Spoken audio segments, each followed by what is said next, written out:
Greetings, fellow slingers. Welcome back to Roll the Hard 20 podcast. It is I, your trusted dungeon master, game master, judge, ref, handler, Brian, welcoming you once again to the show and another one of our episodes of our Dragon's Demand run-through. You know, as always, I have a tendency to digress a little in the beginning of a show. You guys know that. And it wasn't until earlier today that I started thinking about what it's like when you think that you have more time with something and that you'll always be able to touch base or continue on at a later date, and that may not always be the case. You know that when people move on or people pass away or they get married, they have kids and all this other stuff, you always think, well, you know, I'll have time, and then eventually you kind of run out of time. It's almost like a freight train that's bearing down on you, and if you're lucky, then you know it's coming sometimes.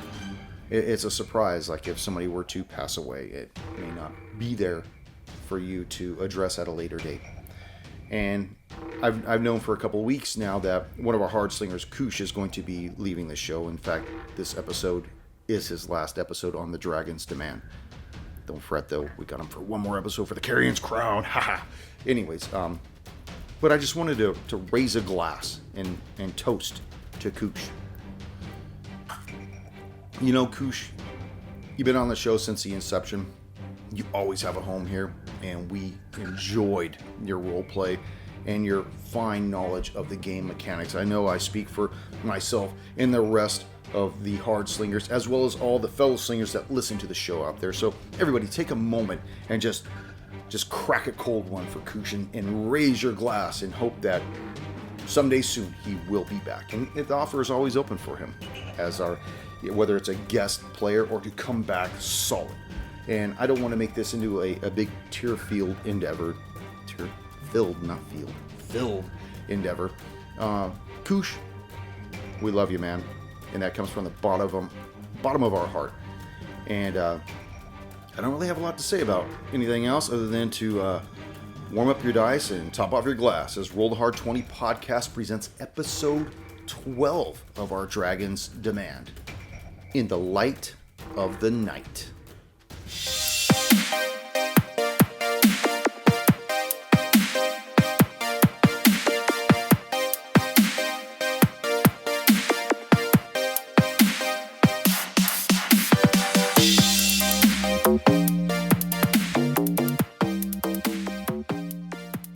Like been looking for a table, this and that. I was like, oh well, you know, we do a podcast, we're not doing tables, but like it's interesting to see that there are people out there, and you can't even guess because it's not like a stereotype of any kind. It's just it's whoever you just comes across in conversation, and it's like what I was going to mention was that like when Chris and I were in high school, or even junior high, actually, we were playing D&D a lot. And your dad joined us. I mean, he would join us all the time. I mean, and I just thought that was really cool, you know, that he would sit at the table with us and be rolling with us. And so, I mean, it bridges generations, you know, fathers and sons and daughters and mothers and stuff like that. And everybody's playing this game that other people may have a different perspective of. Yeah. Hey, Nick. So, didn't mean to exclude you, my friend. Sorry, we're like in hip deep in this conversation. Yeah, I'm actually recording. But you can join us. How you doing, Nick? Doing all right. My girlfriend misplaced my dice, so I'll roll for you. What was she doing with the dice? I don't know. This is like a kinky game that you guys were playing earlier. No, they were in the drawer with the Benoit balls in my head. You have to take off. You have to take off 1d4 pieces of clothing now. Turn up your mic a little there, Nick. Hard 20. Benoit dice. That's right. All D20s. Totally. I used to call Sam at work. This is when his industry was just coming about, and they would have a receptionist, and she'd always ask, well, who is this? I said, well, this is Benoit. And so she announced that during a meeting one time, and everybody started laughing, and she's like, what? I don't understand. And it was just the way that we would get each other at work and shit. So when I worked at hilarious. You know, when I worked at that Sears in the Orange Mall, we had a operator, Mabel. She was so old. And one of the guys on the dock used to call in on an external line all the time and say, "Could you page Mike Hunt?" And she would get on the overhead, "Mike Hunt, please call the operator." And you would just see us rolling. We were just talking about that name, weren't we, today, Junior? Yeah. No credit. All right. Look, Kush's got an 805. Of course he does. He's celebrating. 805? No, man. What is that? 807. Oh, shit. It just disappeared. Put it in front of you. Put it in front of your face. It's Kostritzer. It's from Germany. All right. Very well. What's the first thing that we'll do for you is Essen my Scheiße. Anybody ever seen that South Park episode? Which one? I have not. The one where Cartman sees his mom in a German scat porn video. I thought there was one where Cartman turned into Hitler, or was like a protege of some kind of Hitler one. Isn't there one? Freaking South Park has been around long enough. It's approaching Rule 34 status. I don't know what that means. You define that, please. You've never heard of Rule 34? Are you just making this up? No. So Rule 34 states that if you can think of it, if you can conceive of it, porn exists for it. Oh, okay. Oh, he's right. I just Googled it. Now I got to clear my browser. No, just kidding. You're like, that's your problem. I've already have some weird Google things here. All right, Google boy. How's everyone doing? Koosh, sound off. Let's hear your mic. Hello. Whoa. Hello. So is that a German beer or? Yeah, it's a German. It's Schwarzbier. Basically, it's like a closer to a stout or porter. Oh. Do you have to drink it out of a boot? Whose boot? Das Boot. The boot you have to buy Das Boot. Duh. Are you guys ready? Let's bring it. My mic better? Yeah. Say it again. Hear ya. Hello? Test? That's good. Okay. Just kind of lean in. Yeah. I mean, he wants to see like the top of everyone's head today. No, I don't. Reminds me The whole of show's going to be this. Stop nodding. You guys ever Greetings, seen fellow slingers. Welcome back to Roll the Hard 20 podcast. It is I, your trusted GM Brian, and with me, the Hard Slingers. Yeah. I sound a little froggy tonight. I'm sorry. The cold weather in Big Bed did me in. So, how's everyone feeling about last session? The Kobold Crisis. Not good. Not good, no. Let's get on our feet and dust ourselves off. And in fact, even for your victory, we still managed to knock out Flint, Warren, and Sirkin. Stubby, you and Griswold managed to remain vertical, taking out Cesarac, who seemed to be the leader of this lowly band of kobolds. to clarify, Cesarac himself was a kobold. He was, indeed. Okay. He himself was a kobold, a little bit buffer kobold. Right. Taller So- kobold. As you three lay on the cold, damp earth of this cavern, Warren, as you lay asleep, your body trying to heal itself, you hear words in your mind, words of fire and spidery flames, as undulating shapes form into a red face within your mind, and you hear, ages. You and I spent ages within my ring. All because you could not bring yourself to uphold your end of the bargain. I bestowed upon you power. Power which you yourself had been unable to unlock. And you failed me. Time will present to you a second chance. It will be your final chance. Do not fail me again, Warren Belhaim. And then you see this red face begin to dissipate. And as your eyes flutter open, you see Griswold standing over you. No telling how long you've been out on the floor. Yeah. Griswold, go. Oh, you're not on fire. Okay, good. Sorry, I thought. Turn to Steffi. This one's good. Stands kind of sits up. You sit up weak, feeling the effects of the damage you had sustained and remain at 1 hit point right now. Stabi, you see Flint and Sirkin laying close by Warren. Their eyes are still closed. You've done your best to try to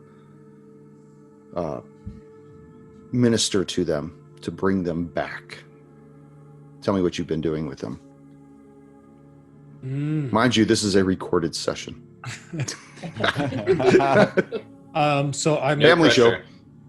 I'm just verifying that they appear to be stable at this point, and then I'd like to look over the kobolds that we killed and see if maybe I can find anything like a health potion or something that I might be able to give to these guys. Okay, tell me who you want to check over first. You have 5 regular kobolds, and then you had that one big guy that was in the back that was firing the arrows at you guys, keeping you at a distance for a while. All right, so I want to search the buff kobold. Okay, you go back to him, and you see that he does seem to have some kind of a man purse slung over his shoulder. You see that within are 2 vials, as well as a makeshift set of notes. Okay. I'd like to take the 2 vials and the note, is it in a language that I understand? Well, it's more than one note. It's several pages. They look like there's scribbles upon them. Different diagrams more than anything else. Okay, I'm going to just take those and tuck them away for now. My primary goal is to get Sirkin and Flint up. Can I do... I'd like to do a medicine check on the vials. Okay.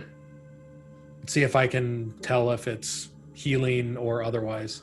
Well, from their hue, you can tell it is a light blue hue. That's semi-translucent. Similar to the ones you've seen in the past.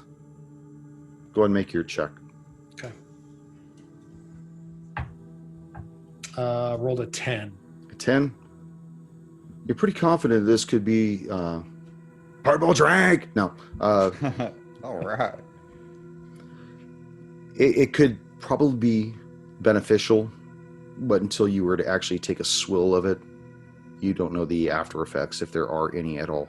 Okay, and I have 2 of these vials? There's 2 of them, yes. Okay. I walk over to Griswold and say, Griswold, I found 2 vials that appear to be a blue swirling liquid that I think this is our best chance. German. Our best chance to bring Sirkin or Flint alive, bring them back to life. Otherwise, you and I are going to have to bounce out of here and try to find some other way to help them. What do you think about me giving them some of these vials? If they're anyway, I think. Griswold, so animated about it. I know. Sorry, I was trying to get the bear out of me first.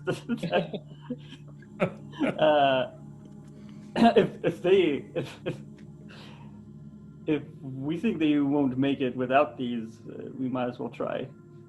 Okay. I'm conscious at this point. Yeah, you're at 1 hit point. Okay. Are they still bleeding? Are they stable? They're stable, but they are at 0 each at this point. So you could either do one of 2 things. You could either try to administer to them, or you could wait this out for 24 hours or a long rest, whatever it takes. Well, A short rest wouldn't be enough. I'm sorry? A short rest wouldn't be enough. They wouldn't be able to use hit dice. That's a good question. Do you have to be conscious to spend hit dice during a short rest?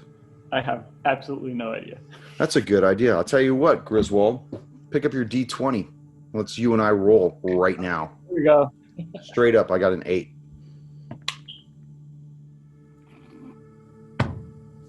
I'm sorry, guys. You suck. I got a 6. Way to pull for the team. You know what? I'm going to use this doubloon. I'm not sure what else I'm going to use it. So do you want me to re-roll, or do you wish to Oh, re-roll? I'm re-rolling, dude. Odds are in my favor if I re-roll. All right, boys. I did it with a 9. That Skin German of your beer you teeth. got. 9. So tell me what you. So you're saying after a long rest, you want to give them back the HPs? Is that I a was short saying- rest? You want them to burn their hit dice, right? Yes, Okay. because I was going to take a short rest anyway. Okay. Through ministering them and giving them the opportunity of a short rest, why don't you guys go ahead and spend your hit dice if you have any left in your hit dice pool? Oh, I'm spending hit dice.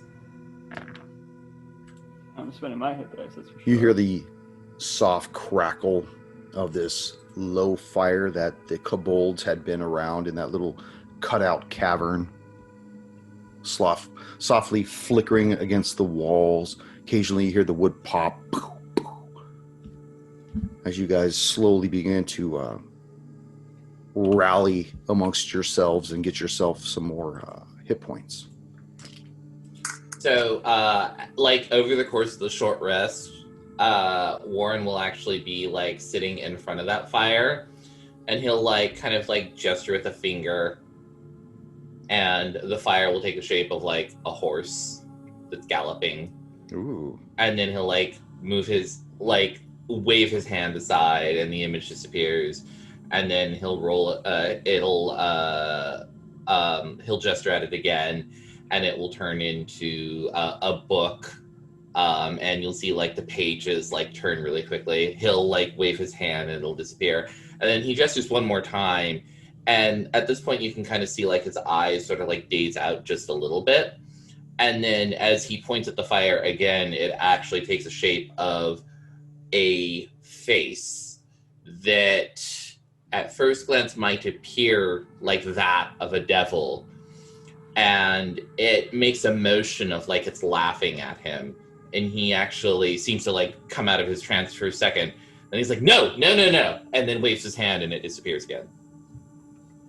Sirkin, what are you doing while all this is going on? Are you observing this? Tell me what you're doing. Yeah, I'm observing right now, and I'm trying to just kind of like, because I only have a few hit points right now, and so I'm trying to just like bandage my wounds and trying to just get my bearings straight.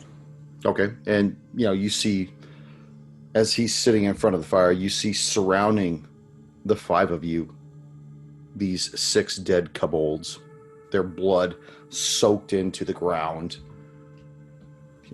Eventually, it becomes very quiet. Even the fire starts to die down to a soft glow, barely given like an eerie ambiance to the cavern itself. Shadows seem to get a little longer.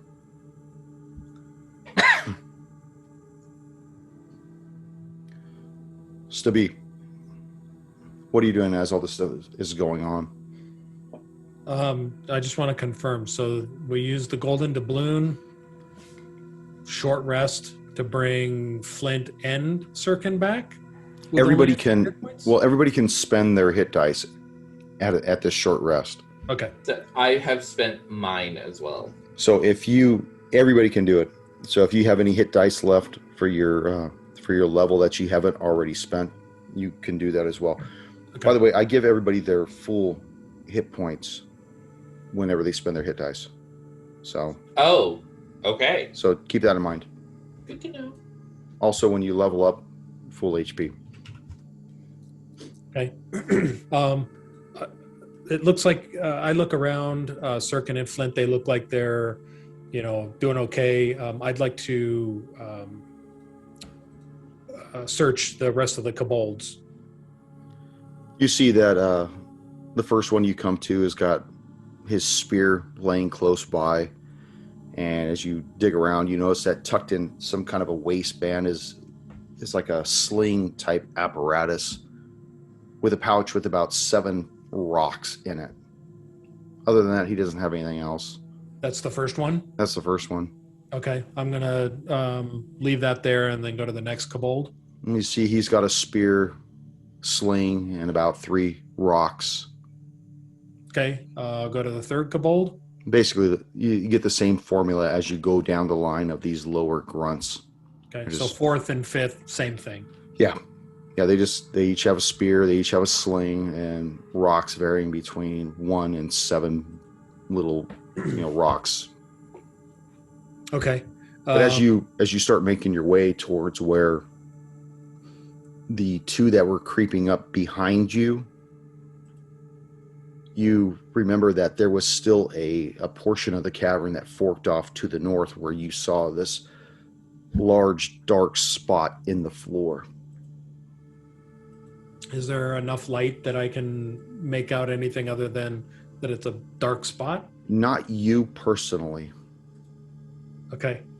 So I'm going to go back to Warren and Griswold and say, hey guys, there was an area that we had not really explored yet, and there's a really big black, I'll call it a hole. I can't really see very well. Warren, you can see better in the dark. Maybe that's something once we get rested up that we want to investigate. Yeah. Flint, do you feel rejuvenated at this point? Licking my wounds, getting myself on my feet. I'm hearing this conversation. I like to add, well, if it's super dark and we don't fear that there might be any kobolds left in the tunnels, I mean, maybe we could take a torch with us just to see what lies ahead as well, just to give us a better view instead of just relying on our dark vision. Flint will try to make way. Is there any way or anything useful to make a mid-shape torch of some kind? Well, there's several loincloths.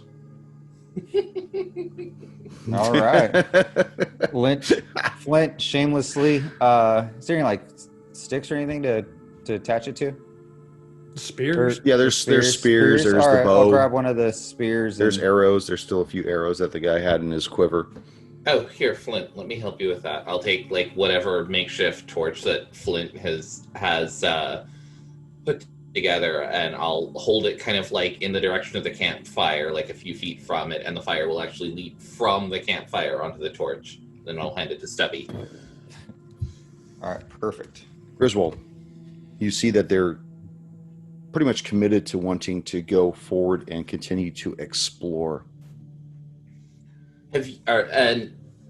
Before we do, though, and before we get going, Warren will actually turn to Griswold and Stabby and says, thank you for watching over us. And I'll turn to Stabby and say, now, more than ever, you have certainly earned your fair share. All right, back to the treasure room. Just kidding. Everyone go back. Give me that ring. Go back.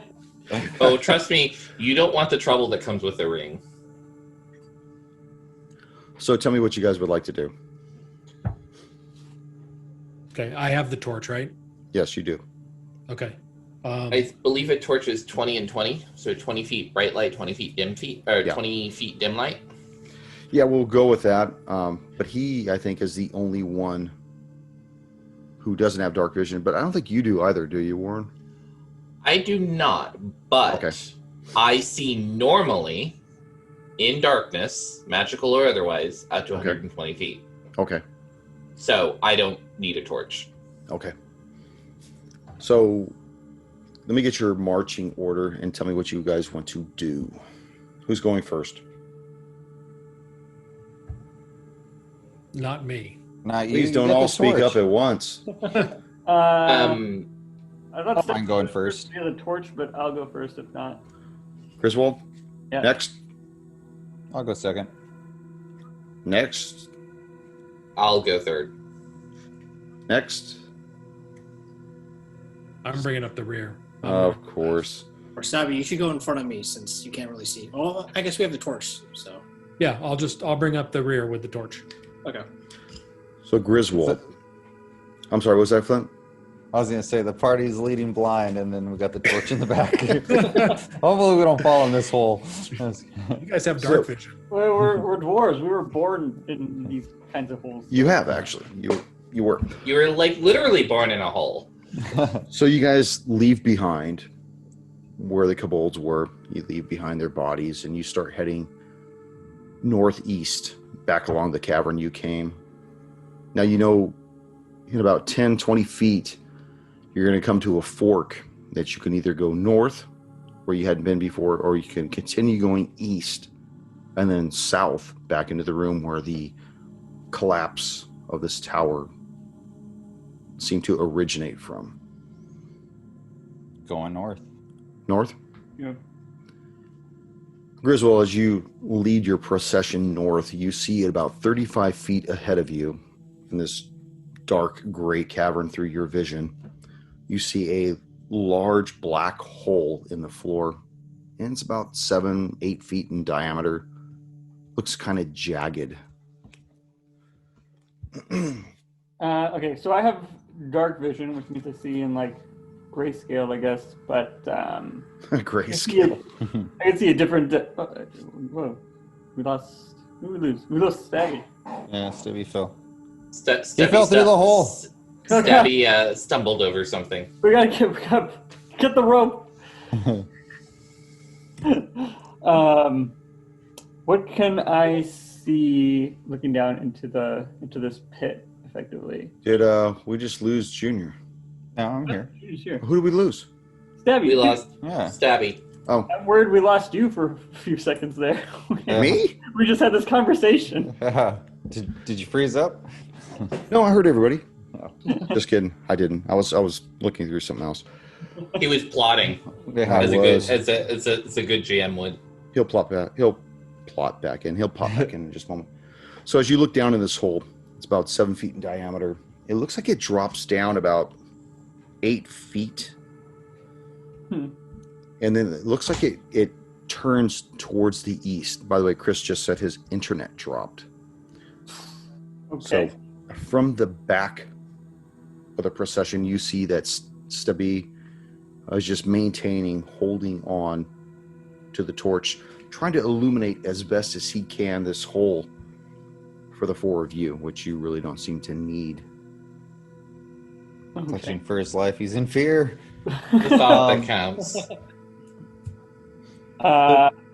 Yeah, I think we go down. So I'm gonna lead the way down.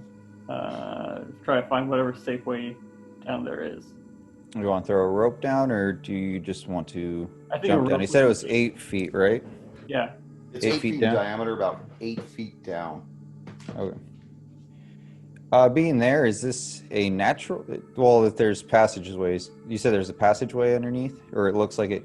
Yeah, it looks continues like down? there's a cutout cavern, like some kind of a tunnel that goes to the east. Okay. So it's a cutout cavern, so we can tell that it only goes short distance. You can't tell how far it goes from the ground floor itself. Okay, but You we could can just tell that see- it is artificial. It is well, it's not natural. Yeah, it looks like it's been dug. Okay. Okay. Oh, Chapo, man. It's down here. All right. you Does guys like anyone to- have a rope? Tie a rope and make It's our only way 8 down? feet down. Somebody kick him down. The rope wasn't even my idea.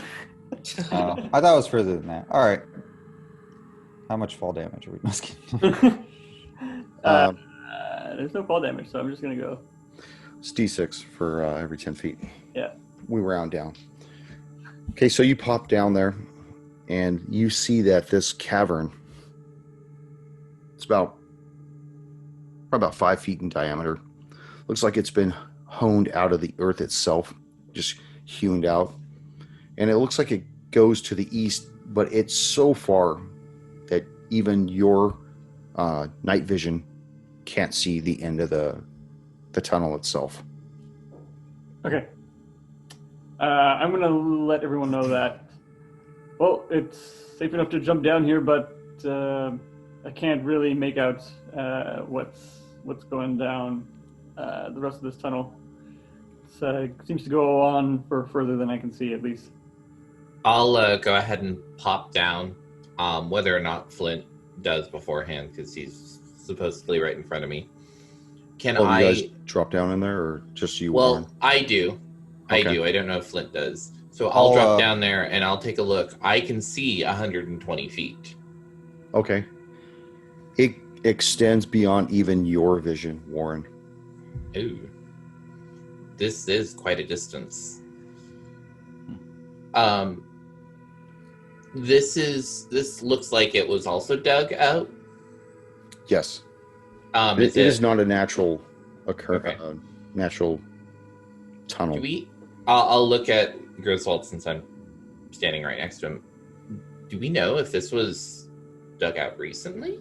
Is this one of the tunnels that caused the tower to ruin? Let me think on that for a bit. And then can I roll stone cutting? Yeah, do it with advantage.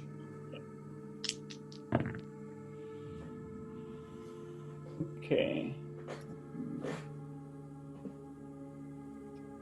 20, but not natural. Although you know that this looks like it was dug out, this does not look like it had anything to do with the collapsing of the tower. Does it look like it was dug out recently, though, or kind of it's been here for a while? It's probably been dug out for a couple of days, if that's what you consider to be recent. Okay. Yeah, I'll relay that back. This looks to be fairly recent. Couldn't be more than a handful of days. I assume the kobolds came in this way. Possibly.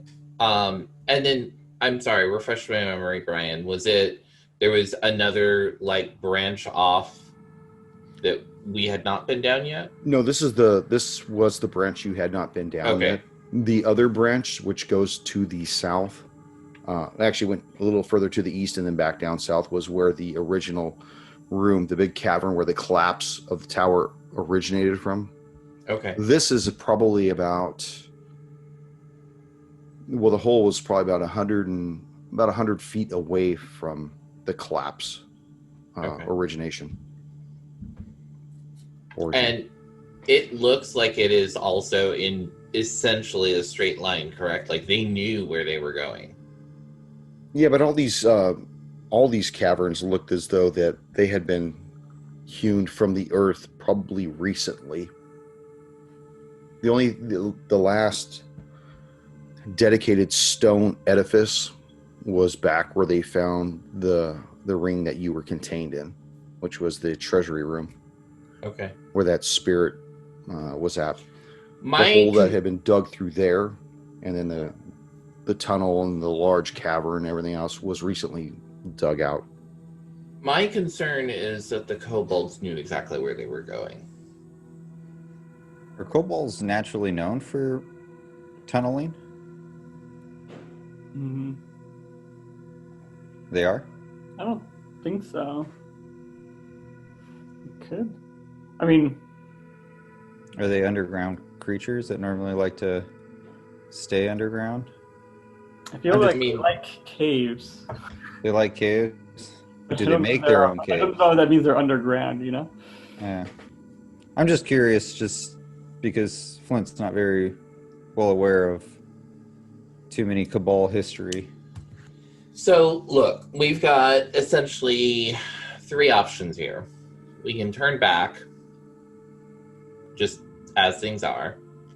We can collapse this tunnel in hopes that the kobolds will not continue further. While it may stall them a short while, I don't think it's actually going to stop them. Or we can keep going, see if there's a kobold camp, potentially be their worst nightmare. So, Sirkin, you're above the hole right now still, right? Yes. You and Stubby. What do you guys want to do? You guys want to hop down in there? You want to help them back up? What do you guys want to do? You hear them murmuring amongst themselves. And I would say that loud enough for everyone to hear. Yeah. I'm just going to wait until we all make a decision because they might just come right back up. So, Stubby, you want to go in the hole? What, What do you want to do as you hear them debating what they're going to do with? If they're going to follow this tunnel to the east, beyond where they can see, or what do you guys want to do? I say loudly enough so that they can all hear me that, hey guys, I pulled a stack of notes and drawings and stuff from the buff kobold.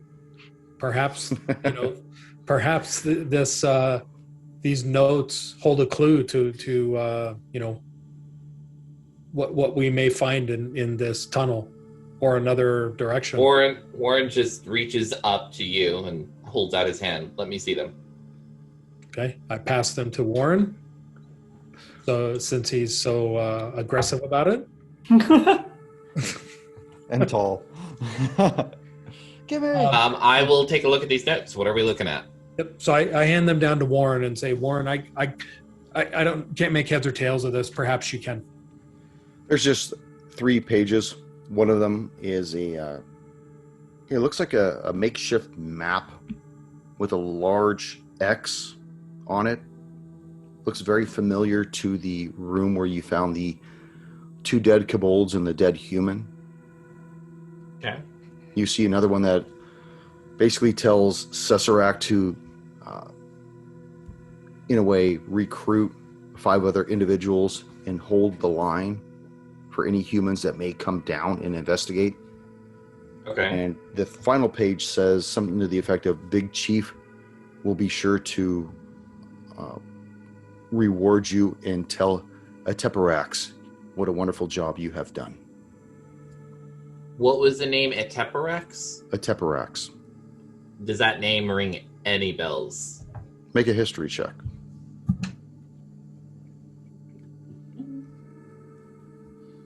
We are looking at... that is an 18. An 18.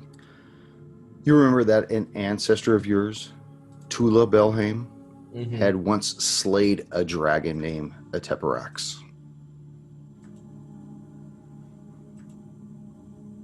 What type of dragon was he? Do I know that? Make another history check on that.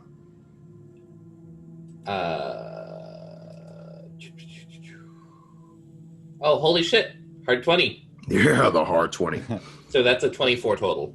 He If was that makes any difference. a chromatic black dragon.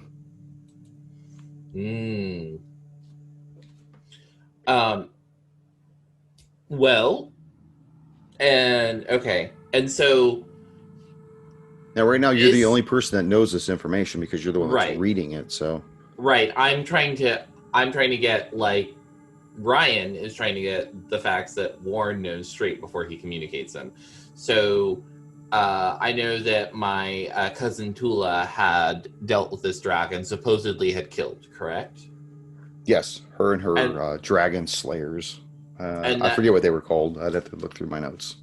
And that was, as far as Warren can tell, over 200 years ago. Yes. And I have this note which says that Ateparax will reward the kobolds. Would reward Cesarac once the big Cesarac. chief mentioned it to him. You guys actually, like those that can actually see in the dark, and actually probably even Stabby, since he's got a torch, probably actually sees like Warren like shuffle through the papers a little bit faster, and he's like, I'm very concerned, and I don't know how healthy it would be for us to actually continue now. The notes here mention a name that is fairly recent for me, but is the name of a dragon, which, if I actually have been in that ring for about 200 years, was still around, and I thought that he wasn't. So I don't know. Do any of you want to parlay with a black dragon? I can tell you I don't. I'd like to roll an intimidation against the dragon. I mean, Did you mention wait. Anything about the black dragon? Or just say you guys want to parlay with a black dragon, or what are you telling them? Well, basically, Warren will communicate to them that a black dragon, thought dead in Warren's original time, is apparently not dead, and if he is not directly controlling these kobolds, he at least has some sway, or a chieftain is actually using his name to hold sway. Do we fear that the dragon might be at the end of this tunnel?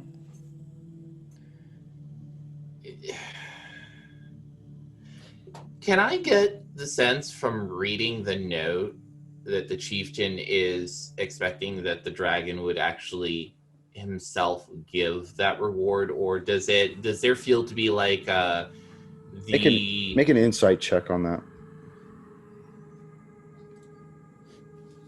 That is a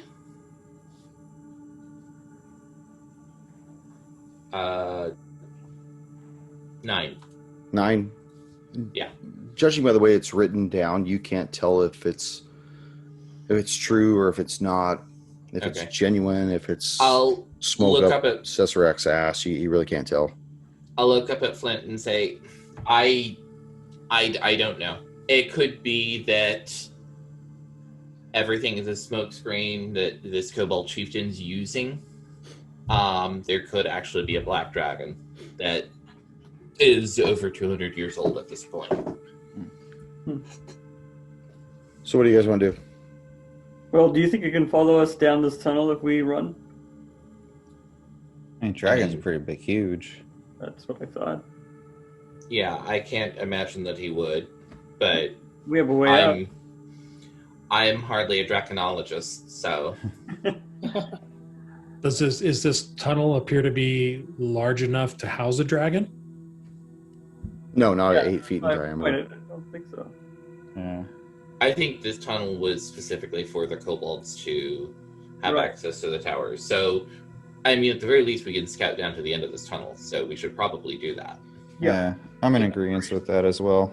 I mean, we'll go as far down as we can. If we enter any kind of room or chamber that might seem to be large enough to house a dragon of any kind, black, gold, red, whatever, I mean, then we'll worry about that when we cross the bridge. But until now, I think our best bet is pressing forward. Agreed. Yeah, Mhm. same here. Okay. So everybody hops down into the tunnel then, right? Mm-hmm. Yes. Okay. Griswold, are you still leading this pack of yours? I think so. Okay. Possibly go wrong. Griswold was was one of the only ones that didn't fall last time. Yeah. So But as did you die? As you guys begin to maneuver east, the ground is not flat. It's, cylindrical, rocky, jagged, and it begins to taper from 8 feet to 7 feet, 6 feet, 5 feet, 4 feet, and you guys traverse at about 800 feet. Still can't see the end of it. Still keep moving. What's your distance, Warren? 120 feet that I can 120 see. feet. You guys go another 900 feet, maybe 1,000 feet for all you know. And Warren, you start to pick out something at the far end. Mm-hmm. It's less dark, almost as though it's slightly illuminated. You see like a little brighter circle than the rest of the area you're in. Most likely it's probably the end of this tunnel you're moving through. Okay. I will notify everyone else. Say, I think the end is a little ways ahead. Okay, let's keep pressing Okay. on. You keep on moving along. Eventually, Griswold, you start to see it as well. Flint, you too. Warren, it's definitely becoming much clearer that the end of the tunnel is upon you. Sirkin, you see it's to be. You still have your torch starting to fade out, though. Problem is, it's starting to cast a huge backlight against you and your 4 comrades.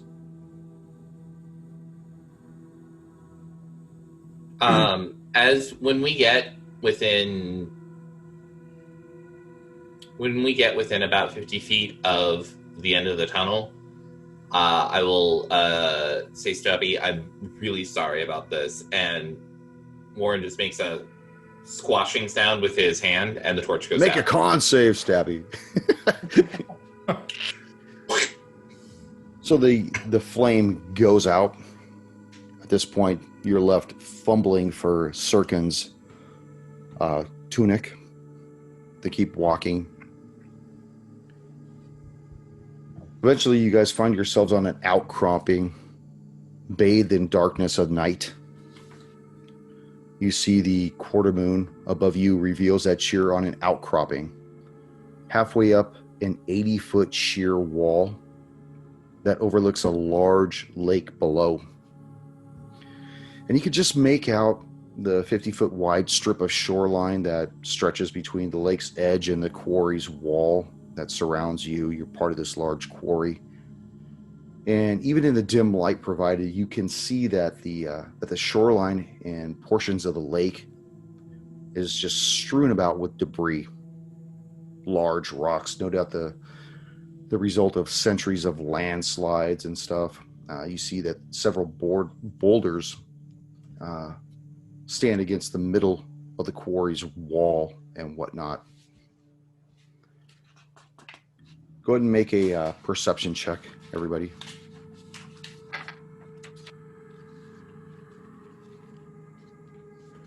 Griswold. I got a 16. 16. Flint.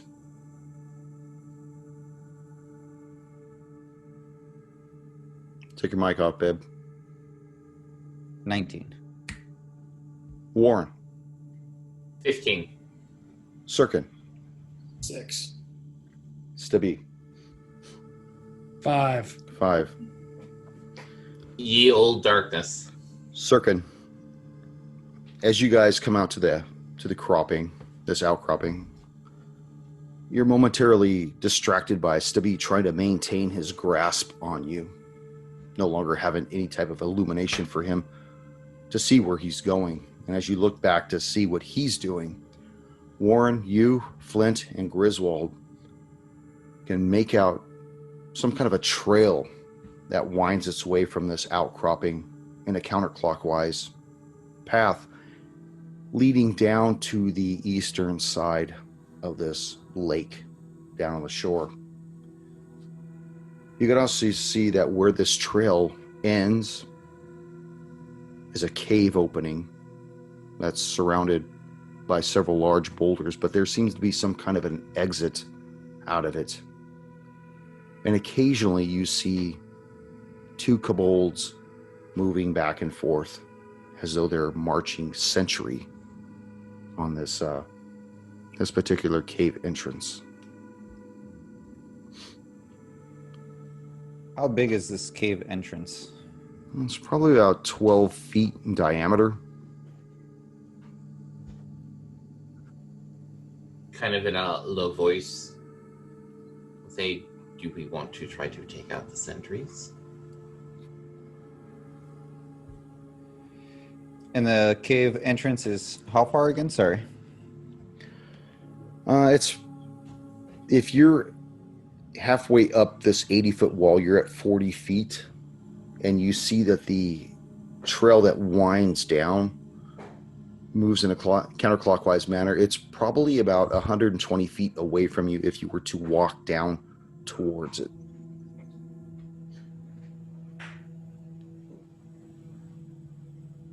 And what's the lighting like in here? For you? This. Oh no! Oh dear. Pitch black. All right. I'll- You can actually see. I'm sorry, Stubby. You can see that there's a half moon up there. You could see minor constellations in the sky. I'm still holding on to Sirkin. Yes. Quietly to the others, I'll say, do you think we should take out the sentries and see what is beyond, or shall we turn and report back now? Well, I look back at Warren and say, I'm at a disadvantage. The lighting in here is not good. I don't know how much help I can be in a fight unless I'm right up on these kobolds. And that seems like a risky proposition for me to get close in the dark. Are they buff kobolds? I They are? Juicing. Oh. I don't think we should be. I don't think we should be trying to take out the sentries. If we can't take them out quickly enough, who knows how many they're going to call in. So turn around, collect our treasure, and leave. Yeah, collect our fee, report back, probably in that order. Preferably in that order. We can come back to investigate or fight another day. Okay. Yeah. We have at least some information that I'm sure would be useful. So you guys want to make your way back? Yes. Yeah, Okay. yeah, we should report back before we get lost in whatever mess this is. Flint, you okay with that?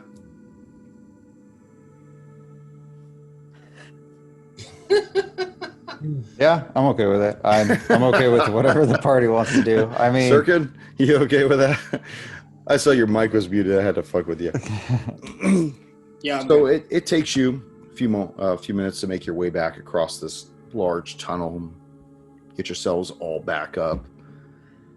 Make your way back through all these caverns, and it probably takes you maybe about close to an hour to get all the way back out to the top of the ruins, because you've got to go back through that one room that has the ledges with all the gray, or the green sludge that's in it, and make your way past all of the prisoner, the little cells and stuff like that, and climb back up the ladders and everything. As you guys begin to exit the ruins of this witch tower, of course, it's still nighttime and everything. Quick question. Yo, Are we stopping in the treasure room? Yeah, I thought you this- guys have passed through it. Okay.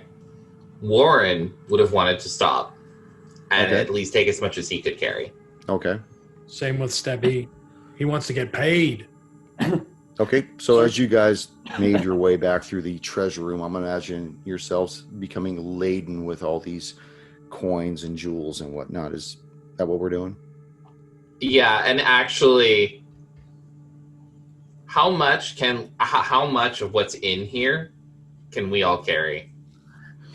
You could probably each carry, depending on your pockets and your pouches, maybe close to about, let's say like 200 coins each. Okay. Just because of the density of the gold, which I'm assuming you would take the gold over the copper or the silver. Yeah. Plus, I mean, at this point, moving around with that kind of weight on you, Mm-hmm. that would eventually get tiring and start to wear on you. So you guys make your way back up to the top. Again, you guys are still greeted by this, by darkness. You notice at the base of the tower that there are still just the two deputies and only one person remaining, an old man. Looks like the individual that told Griswold that he would go get the ladder for you. You see the ladder in his hand. all right. Wow. Never failed. Nice, reliable. Those are the only three individuals you see. You see Deputy Mule, Deputy Hod, and this old man. He actually managed to lean the ladder against the side of the tower so you wouldn't have to traverse that precarious ramp that led you up there when you first started out into the tower. So I give him a gold coin for his trouble. he looks deeply gratified. He waits for all five of you to come down. Kind of counts again. 1, 2, 3, 4. 1, 2, 3, 4, 5. He just totally lost count because you could have swore that only 4 of you had gone into the tower to begin with. Takes his ladder, takes his coin, and starts heading back into Belhaim proper with his property. You see Deputy mule come up to you and say, "So, what all did you find in there? Find what you were looking for? What brought the tower down?" Yeah, it says you suspected kobolds came into the tower, and it looks like they manufactured the explosion in some fashion. Really? Well, I'm sure the Baroness would love to hear from you and get an update. She said no matter what time you four were to come out to head on over to the Bevy Manor. The Devi Manor, sorry. Oh, God, please don't tell her I mispronounced her name. Off with your head. I'm new to town. You see Ha just shaking her head in disgust at what an idiot this man is. All right, Guess we could report back to her day or night. So, escort away, please. Yeah, she had mentioned that she wanted a report of what caused the collapse and to do it immediately upon bringing herself back out. You get the assumption that regardless of what time you guys had managed to get out, she would want to know. as we're walking over, I want to ask Warden, are you okay revealing your presence in this town from such a long time ago? If questioned, I will not hide who I am, but I think at least initially it may be best for me to observe and get a better sense of the power structure, the politics there. But I will reveal myself. I do not intend to lie or hide. I may possibly omit, but I will not actually. You know how the your entrance was left when you first disappeared from the town. Well, the town, and I'll look around. I was not here for very long before my imprisoning, as it were. But it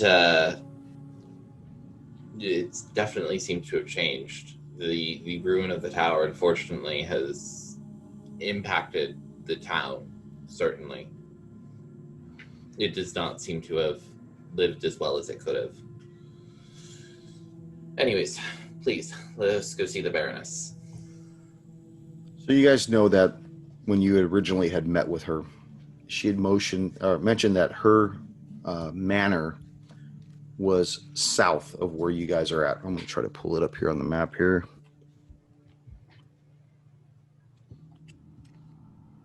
So across the road? This right here is the ruins. Yep. This right here is her manor. Can you guys see that? Yes. Yep. You guys got to walk to the south. So being late at night, as you guys begin to walk, you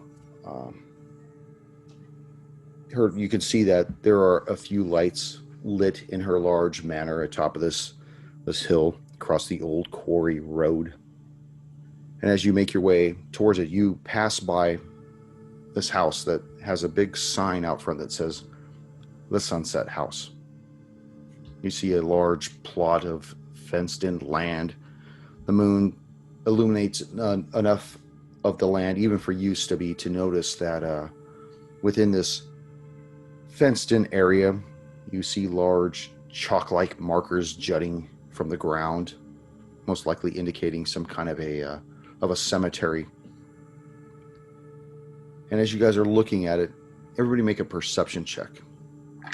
Stubby, you're going to do it with disadvantage, though. It's jacked up. No offense, but it's racist. Griswold. 15. 15. Flint. 19. 19. Warren. 6. Sirkin. I am taking in what's left of the town. Yeah, I mean, you can't help but notice that across this large river, nothing looks like it once looked. Sirkin, what do you got? 13. 13.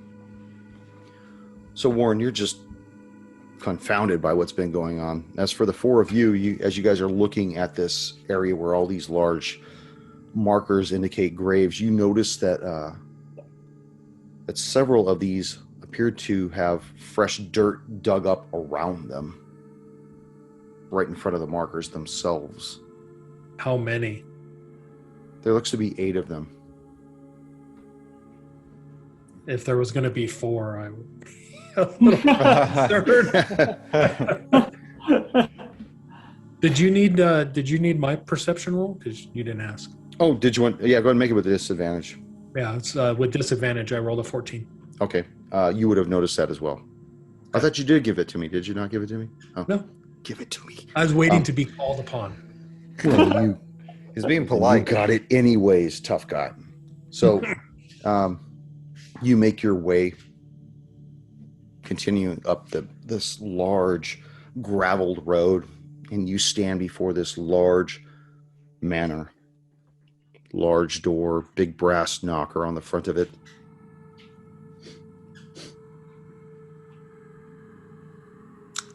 Nice knockers. Young I knock. Frankenstein.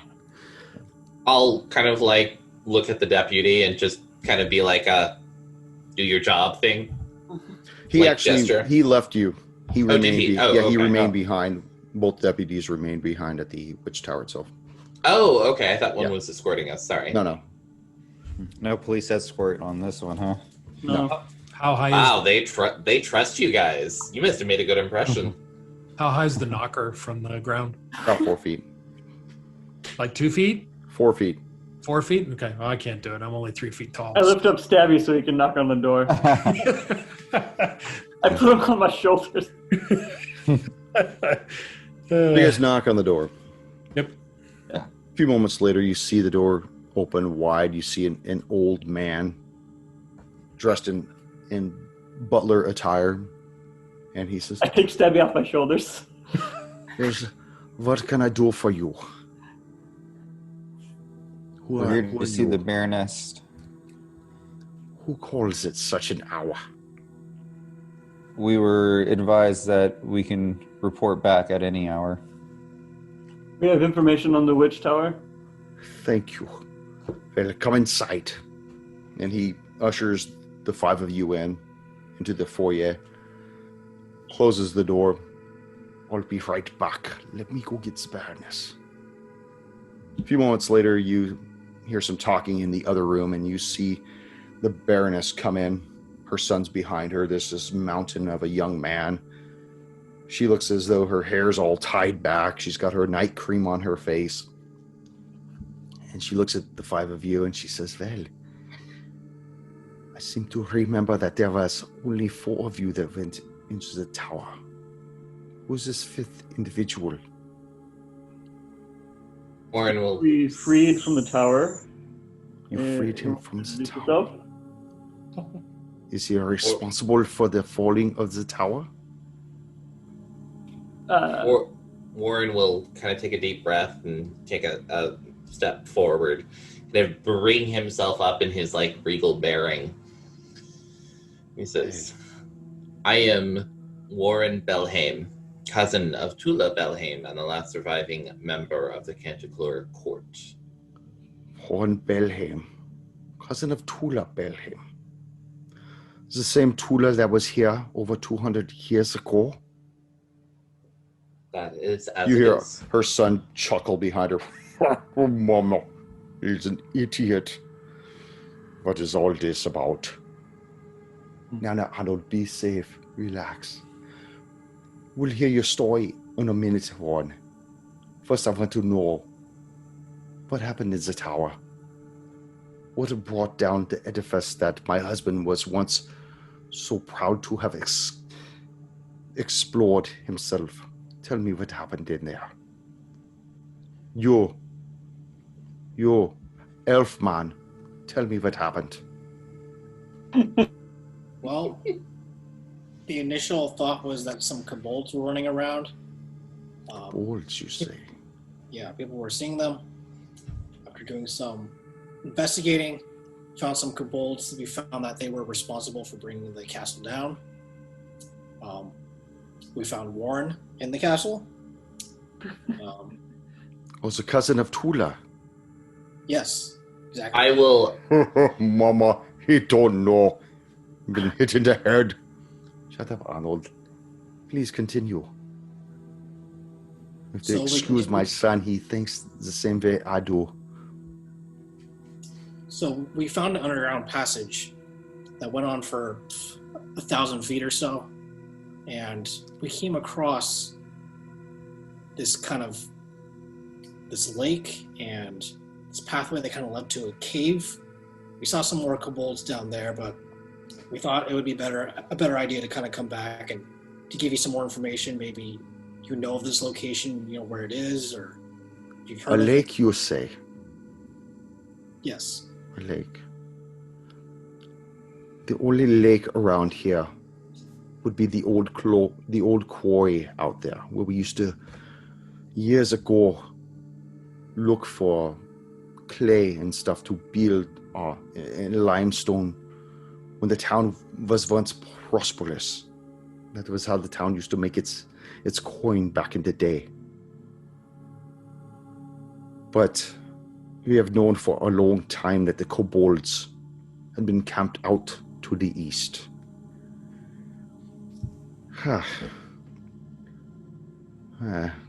You know, these kobolds, they've never been so bold as to give Belheim any trouble at all. And the town folks, we've done a good job of leaving them alone because they never come into the town. But I guess the times have changed, no? You know, well, first of all, I suppose you want your coin.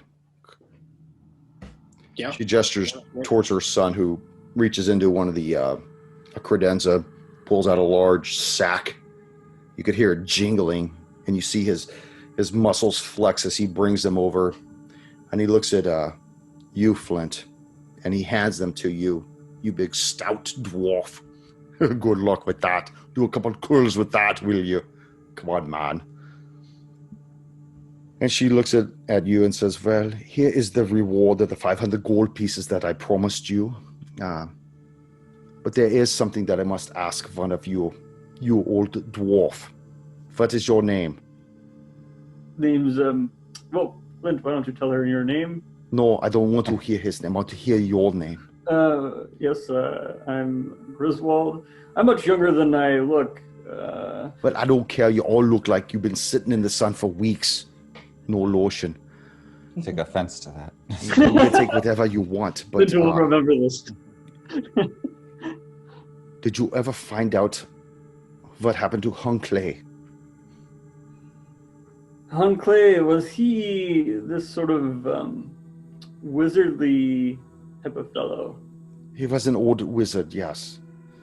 Han We Clay, could only assume that he was part of whatever had happened because for a very long time he had always wanted me to tear down the tower. He said it blocked his view of the constellations in the eastern sky from his own manor.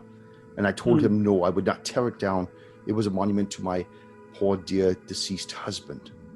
I could only have thought that perhaps he had brought the tower down.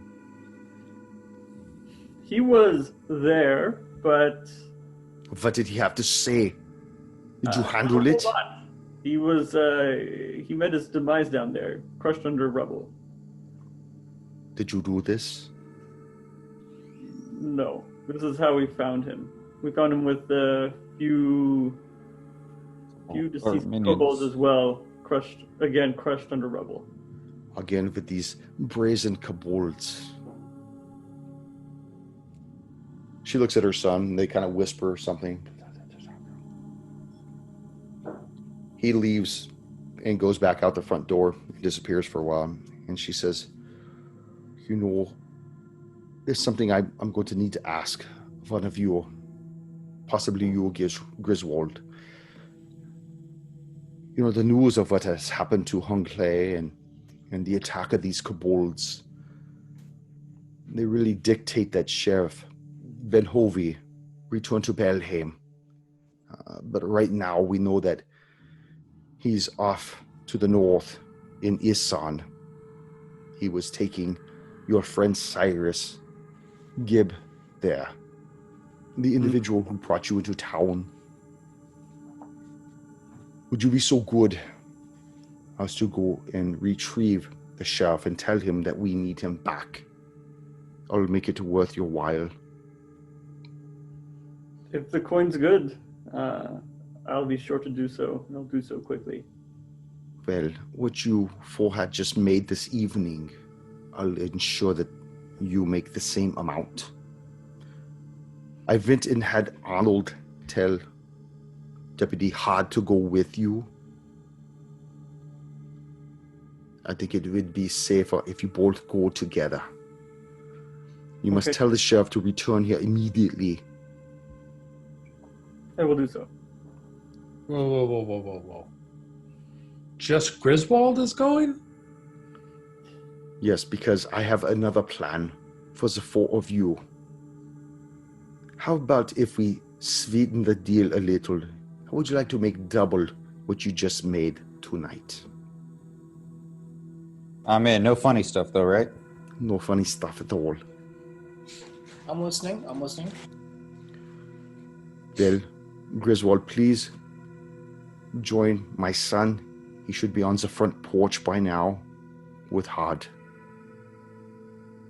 All right, I'll do so. So Griswold, you go out the front door.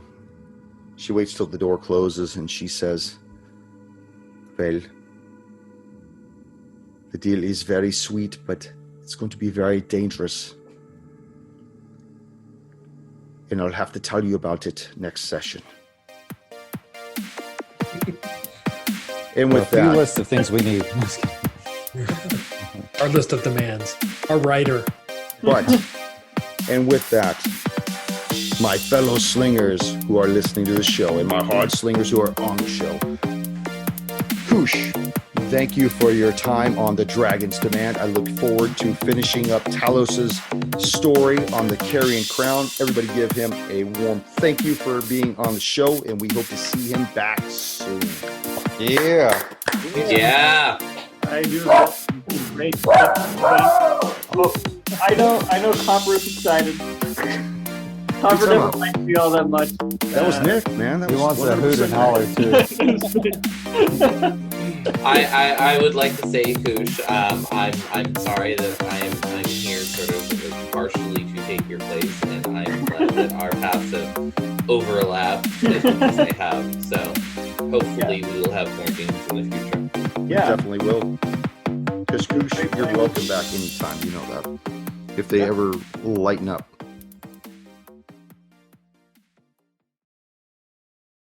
Thank you for joining us once again on Roll the Hard 20 podcast. Remember, you can find us and subscribe to us on iTunes, Google Play, Stitcher, Spotify, and iHeart Radio. And if you like what you're hearing, please leave us that 5-star review. You could also contact the show directly at rollthehard20podcast@gmail.com or head on over to the website at rollthehard20podcast.com. And be sure to check out the galleries. We got a lot of really interesting stuff posted there.